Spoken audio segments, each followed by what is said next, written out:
Okay, hello. Welcome to another Friday Conversation with Experts.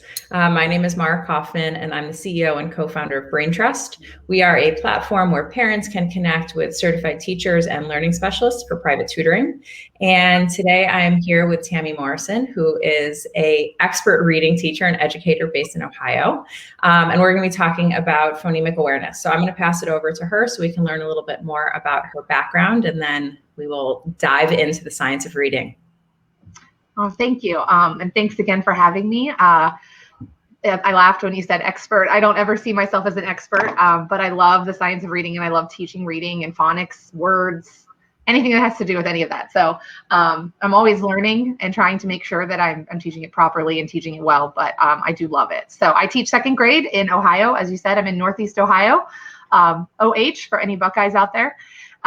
This is my 10th year in the classroom. This is just my third year here at my building in northern Trumbull County is where I'm located. I taught previously at a private Christian school for 5 years. I also taught a couple of years as a title tutor before that. That kind of helped me get that job, and then took 2 years off to be home with my daughter when I had her. She's 4.5 and going to start kindergarten next year, and I just can't believe it. So that's a little bit about my background. I teach second grade. When I taught at a private school, I taught first, second, and third grade, and I looped with that group. And that's where I really learned so much of what I do know. I didn't know how much I was going to learn that would apply to what I would do in the future. God's amazing at doing things like that and bringing it all together. So that's where I really learned. I taught an intensive, explicit phonics curriculum, and then we also identified students with dyslexia, and we had the Barton reading and spelling program there. So working with that tutor and having so many students in my classroom go through that program, I learned so much, and that's really helped. I didn't know it was the science of reading at that time. I didn't know that's what I was doing, and in the past few years I've just got to put research and labels to everything I did know, and now I get to use it in the classroom and then expand upon it and make it even better for our kids. So it's a little bit about me and my background. Yeah, and it's an amazing thing for all of us educators. I think it's so surprising that we don't learn that much about the science of reading and phonics and phonemic awareness and all of these things as a part of our teacher training.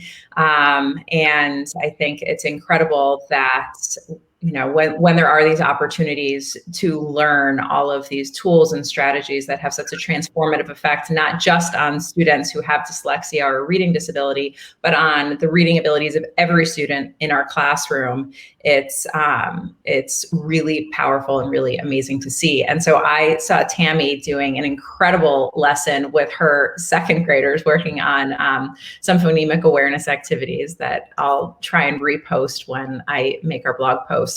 But I thought, hey, let's talk about phonemic awareness because she's obviously doing an incredible job of teaching it in her own classroom.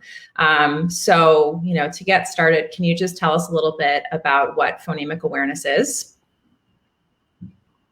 Yeah, absolutely. So it's all about sounds. With phonemic awareness, you could do that with your eyes closed. All you need are your ears. It's auditory practice of sounds and words. And it's made up of several different pieces, isolating the sounds, or what we call phonemes. It's blending, it's segmenting, and it builds. It's adding sounds, it's deleting sounds, and then it's substituting sounds. And when you get to that manipulation of sounds in a word, that's when you're really ready for phonics. But this is all, like I said, with your ears. You don't need to see the letters to do phonemic awareness. So, and it's a foundational skill for reading. It's a part of the umbrella of phonological awareness. I think it gets confused with the two a lot. Phonological awareness is being aware of a word and word parts, but phonemic awareness is the individual sounds and being able to manipulate those. And so those are things that we do every single day. And the more we do it and build upon it, the better your child can be at reading. And can you explain a little bit why it's so important to have that phonemic awareness before you can begin to learn about phonics and writing and reading and decoding and encoding and doing all of those things? How does phonemic awareness play into that? Absolutely. Well, when we're born, I'm going to go kind of more into the science, but we're born immersed in language and hearing it, and that's how we pick up on it.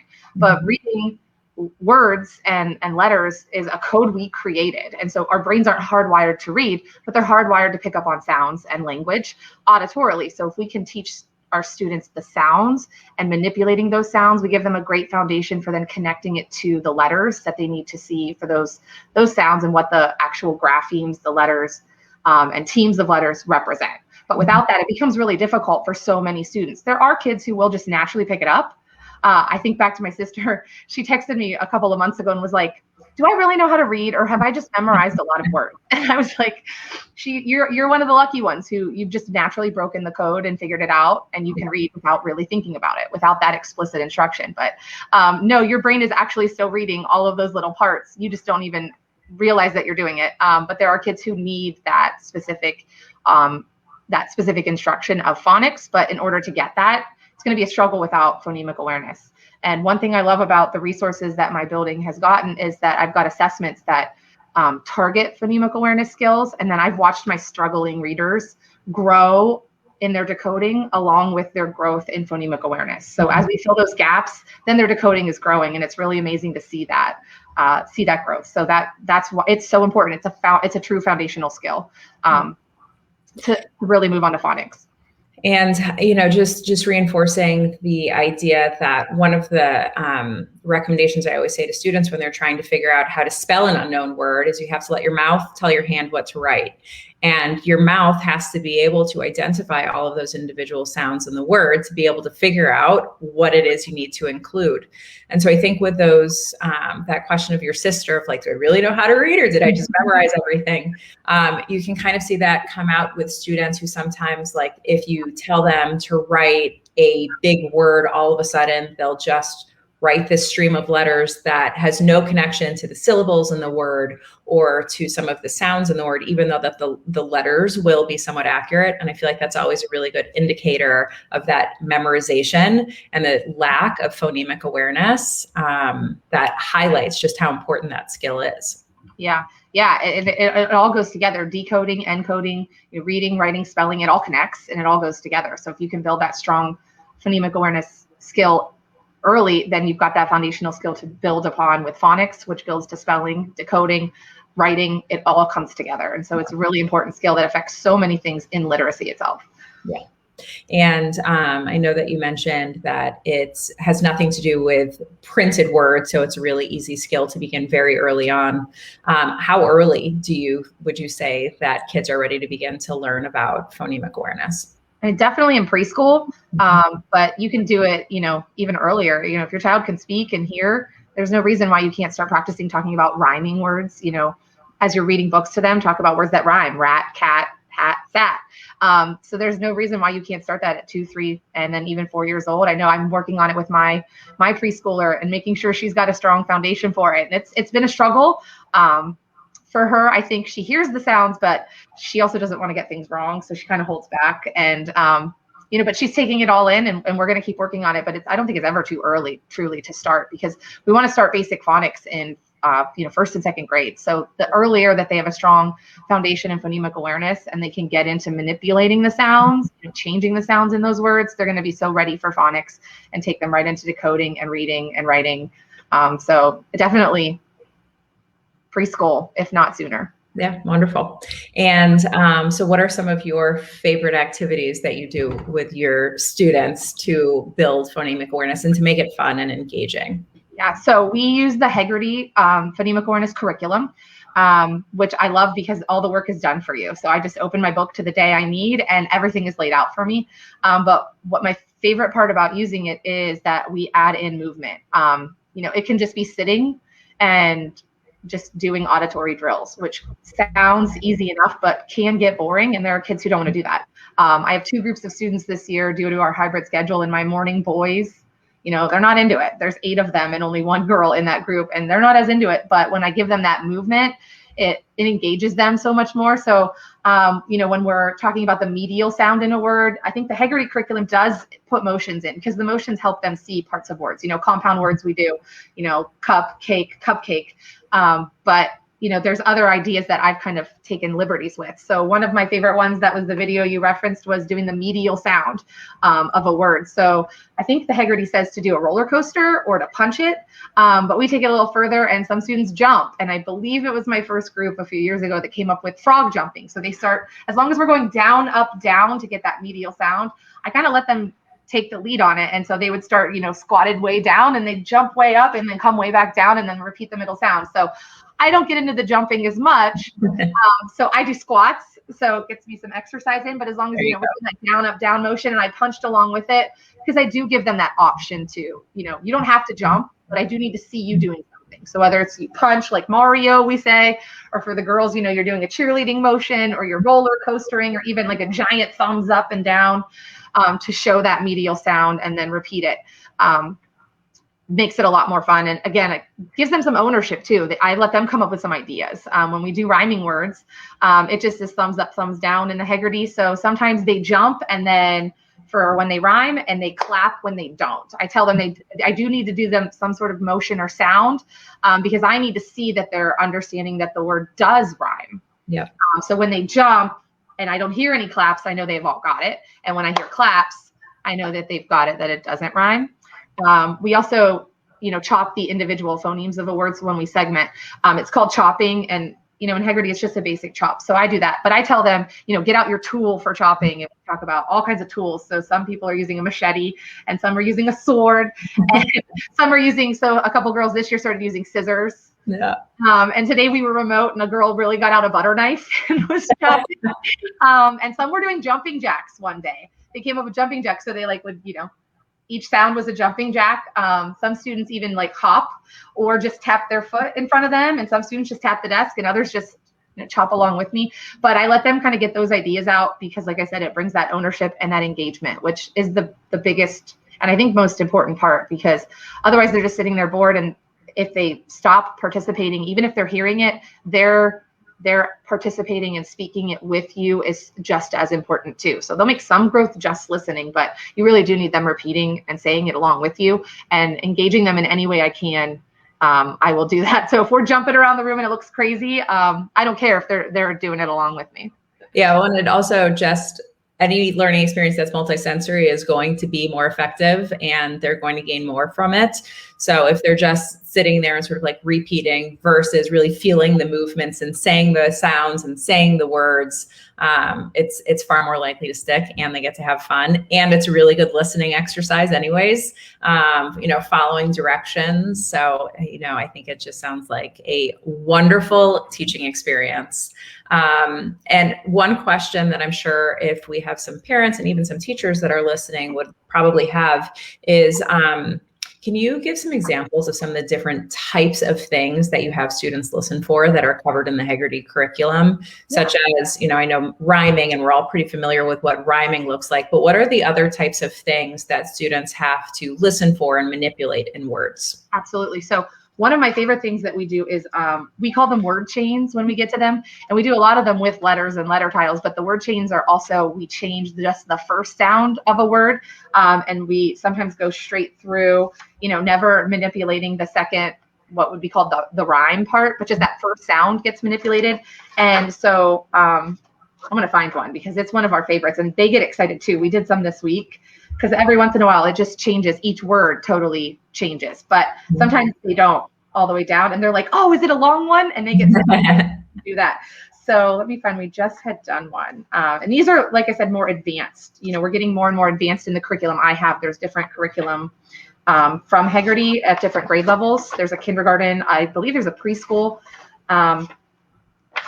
Here's one. So changing just the first sound. So the one was bar, and they would repeat bar, and then I would say change the b to f, far, change the f to j, jar, change the j to p, par, change the p to st, star, all the way down. So it's a lot of changing the first sound, but we also identified the last sound in a word or the final sound. We do that with a punching motion. So they pull the whole word and then punch up just on the last sound. And that one always surprises me because you would think that all you're doing is repeating the last sound you just said d. But students actually really struggle with identifying that final sound. So we pull d and punch up for the last sound. So that's a big one, identifying the medial sound, as I said. We jump for identifying the final sound if I give them a group of words. So like perch, church, search, and they need to hear ch. You said rhyming words, and they change every week. Oh, onset has been a big one lately. So I give them a word and they have to just repeat. The onset is the first sound, or if it's a word with a blend, they can identify the blend. So if it was scar, they would just say scar, ska. And so I do this motion to help them see this is the first sound, this is the rest of the word, and then just identify the first sound. We segment the phonemes. The first time I segment and they have to blend it together. So burst, but then get to a point where they have to segment. So I give them the word and then they segment.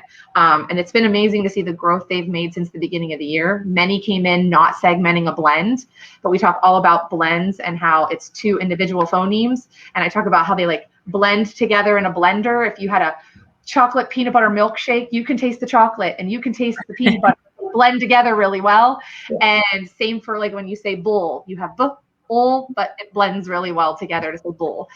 So we talk all about blends and how each is its own phoneme. So they have gotten really good at segmenting each sound. And then we carry that over when we get into our spelling and our phonics and encoding. Yeah, that's great. And at the end of a word or taking them away, you know, a lot of adding and deleting compound words, identifying. There's a lot that it goes through.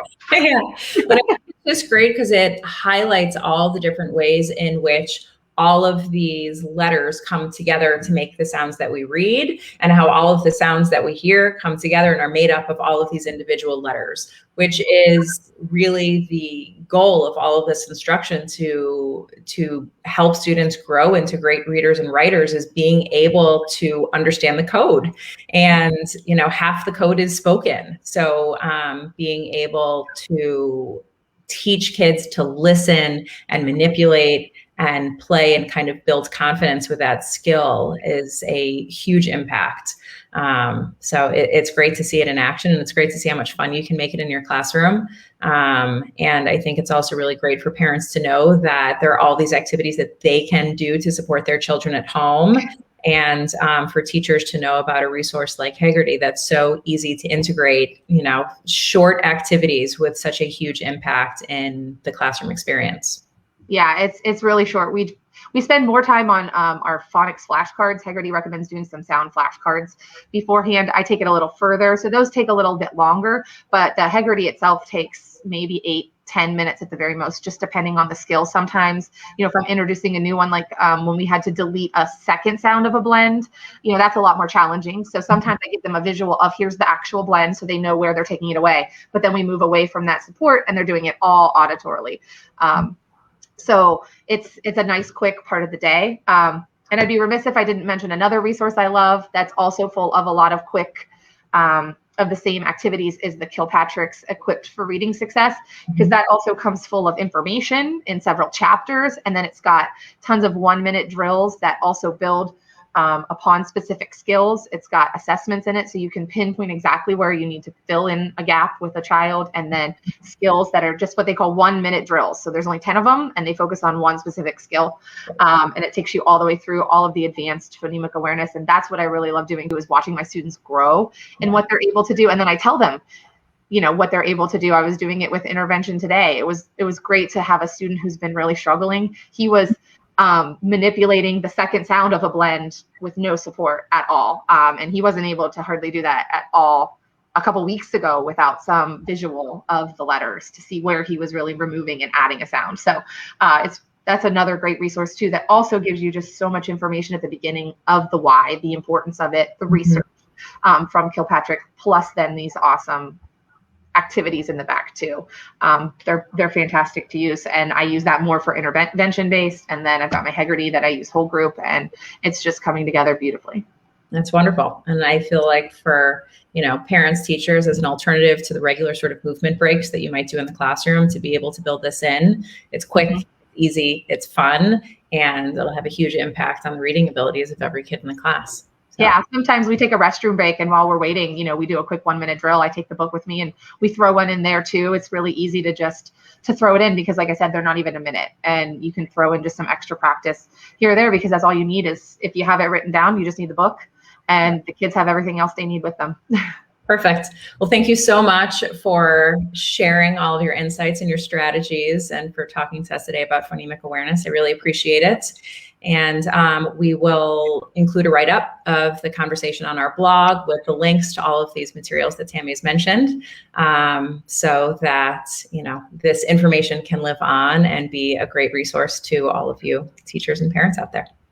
Thank you so much for having me. I really appreciate it. I feel very honored. Thank you.